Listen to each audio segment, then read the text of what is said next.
آج کا ہمارا ٹاپک ہے نظم۔ سوال نمبر 1، نظم سے کیا مراد ہے؟ اردو نظم کی روایت پر تعریفی نوٹ تحریر کریں۔ سب سے پہلے نظم کی ڈیفینیشن۔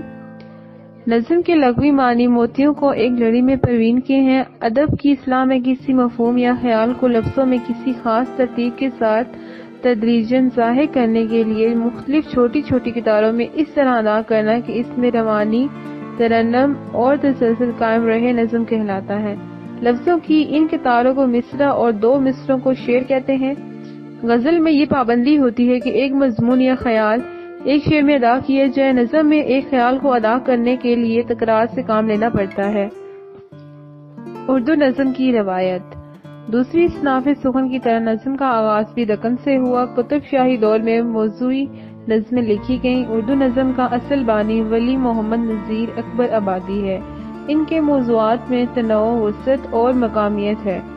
زبان اور بیان پر قدرت کا یہ عالم ہے کہ الفاظ اور خیالات خود بخود شبنم کی طرح ان کے قلم سے ٹپکتے ہیں۔ انہوں نے ایک ماہر مرکہ نگار کی طرح عوامی تہواروں، میلوں ٹھیلوں اور تقریبات، روزمرہ کے استعمال کی اشیاء اور ہندوستانی معاشرے کی معاشرت پر بڑی دل فریب اور خوبصورت نظمیں لکھی ہیں۔ ان کی نظموں میں منظر نگاری، جذبات نگاری، جزیات نگاری اور احساسات کی ترجمانی بے مثال ہے۔ 19ویں صدی کے آخر میں سر سید کی تحریک اور یورپی ادب کے خزانوں نے اردو نظم کے لیے آگے بڑھنے کا راستہ بنایا اور پنجاب میں آزاد اور حالی نے موضوعاتی نظمیں لکھنے کا رواج ڈالا۔ یہ نظمیں انجم پنجاب کے مشاعروں میں پڑھی جاتی تھیں اور ان مشاعروں نے رجحان سازی کا کردار ادا کیا اور نظم گوئی کا رواج ہوا۔ اکبر الہ آبادی، اسماعیل میرٹھی، تلوک چند محروم، بے نظیر شاہ جیسے شاعروں نے نظم کے ذخیرے میں اضافہ کیا۔ علامہ اقبال، ظفر علی خان، حفیظ جلندری، اختر شیرانی، جوش، فیض، ساحر، احسان دانش اور مجید امجد نے نظم کو نیا آہنگ، نیا رنگ اور نئی حیت عطا کی۔ انہوں نے نظم میں نئے نئے تجربے کیے، موضوعات میں وسعت پیدا کی، جدید علوم کی فراوانی نے فکر میں تبدیلی اور شاعر کے تخیل میں بلند پردازی پیدا ہوئی، جس سے اردو نظم میں افاقیت پیدا ہو گئی۔ پہلا اردو شاعر امیر خسرو دہلوی، جن کی شہرت بحیثیت ایک فارسی شاعر کے کسی تعریف کی محتاج نہیں، اردو کے پہلے شاعر بھی ہیں۔ انہوں نے اردو الفاظ ادبی غرض سے استعمال کیے اور سب سے پہلے اردو میں شعر کہا۔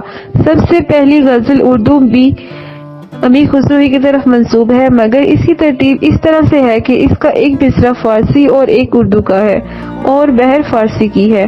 امیر خسرو موسیقی میں بھی کمال رکھتے تھے۔ انہوں نے سب سے پہلے فارسی بہر اردو میں استعمال کی اور ان کی کتاب خالق باری ہے۔ مختصر یہ کہ ان کا دور ابتدائی دور تھا، زبان میں اتنی ترقی نہیں ہونی تھی، مگر آگے چل کے زبان میں مزید پختگی آتی گئی۔ ولی دکنی غزل کا سب سے پہلا شاعر ولی دکنی کو کہا جاتا ہے۔ سب سے پہلے ولی دکنی نے اس بات کی طرف اشارہ کیا کہ اردو غزل کو الگ حیثیت دینی چاہیے، چنانچہ انہوں نے غزل کو ایک نیا اسلوب اور انداز عطا کیا۔ ولی دکنی کا کلام شمالی ہند کی تمام نظم نگاروں کے واسطے ایک نمونہ تھا۔ اسی کو دیکھ کر اور اپنے سامنے رکھ کر انہوں نے ترقی کرنا شروع کی۔ ولی کا کلام نہایت صاف، سادہ، فصیح اور پیچیدہ استعارات اور دورسکار تشبیہوں سے پاک ہے۔ تصوف کا ہی رنگ جھلکتا ہے۔ فارسی الفاظ اور خیالات کی کثرت ضرور ہے، مگر غلبہ نہیں ہے۔ ہندی لفظ ہی فارسی الفاظ کے ساتھ جا بجا ملے ہیں۔ قدیم شعرائے دہلی حاتم، آرزو، آبرو، ناجی اور مضمون، یہ تمام شعراء کا نام ہے۔ دیوان ولی کی اشاعت کے بعد ان کے ساتھ ہی مرکزی شاعری گویا دکن سے منتقل ہو کر دہلی میں آ گیا۔ اس وجہ سے یہاں کے لوگوں کو ایک خاص دلچسپی شعر و شاعری کے ساتھ پیدا ہو گئی۔ ظہور الدین حاتم، خان آرزو، ناجی، شرف الدین مضمون، آبرو اور بہت سے شعراء پیدا ہو گئے جن کو اردو شاعری کے آبا سمجھا جاتا ہے۔ ان کا کلام تصوف کے رنگ میں ڈوبا ہوا، صاف، چمکدار، تصنیع اور بناوٹ سے پاک ہے۔ فارسی الفاظ ترکیبیں بہرے بکثرت ملتی ہیں، لیکن بہت خوب سے ان کا استعمال کیا گیا ہے۔ میر اور سودا کا عہد ولی اور دیگر شعراء نے اردو غزل کے لیے ایک راہ ہموار کر دی تھی اور اردو غزل اور اردو زبان دونوں ہی نے کسی حد تک شائستگی اختیار کر لی تھی۔ اس وقت اردو غزل 2 مختلف مرحلوں سے گزر رہی تھی۔ ایک طرف تو دہلی کے شعراء جن میں سودا، میر اور خواجہ میر در سر فہرست ہیں، غزل کو جامعیت اور وسعت کی راہ دکھا رہے تھے اور شاعری اپنی تمام کرشمہ سازی کے ساتھ عروج پر لے جا رہے تھے۔ یہ زمانہ اردو شاعری کی سب سے بڑی ترقی کا زمانہ ہے۔ اس میں محبوبہ شاعری اپنی تمام کرشمہ سازیوں کی زینت الفاظ اور جدت خیال سے آراستہ و پراستہ ہو کر دنیا کے سامنے نمودار ہوئی۔ انشا، مصفی اور جرأت۔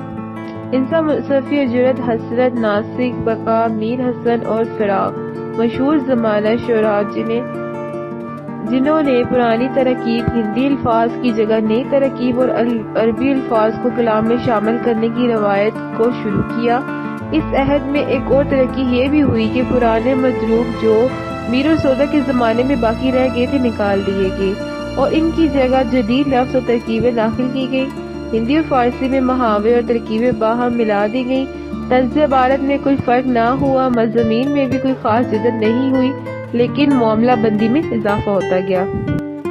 غالب، مومن، ذوق، ظفر سے داغ دہلوی تک۔ غالب نے فارسی ترکیب کا استعمال زیادہ کیا تھا، لیکن اس کے باوجود ان کی غزل انسانی رویوں، جذبوں اور احساسات کی نمائندہ ہے۔ غالب نے اردو شاعری کو شوکت الفاظ اور عظمت خیال سے مالا مال کیا۔ وہاں ذوق کی زبان پر قدرت مسلم ہے اور محاورات و امثال میں تو ضرب المثل میں ان کا کلام نہایت صاف اور بہت مزے کا ہوتا ہے، جبکہ مومن کے ہاں بھی جنہیں مشکل ترکیبیں ملتی ہیں، ظفر کے بیان کچھ خاص خوبیوں سے آراستہ ہے۔ وہ غالب اور ذوق نے ہم پلہ نہیں بلکہ ان سے اصلاح لیتے تھے۔ ظفر اور ذوق کے کلام میں بہت مشابہت ہے۔ داغ دہلوی نے غزل کی روایت کو قائم رکھا۔ داغ کی یہاں طبعی بے ساخت کی اور روزمرہ بہت ہے، مگر متانت اور بلندی مضامین کم ہے۔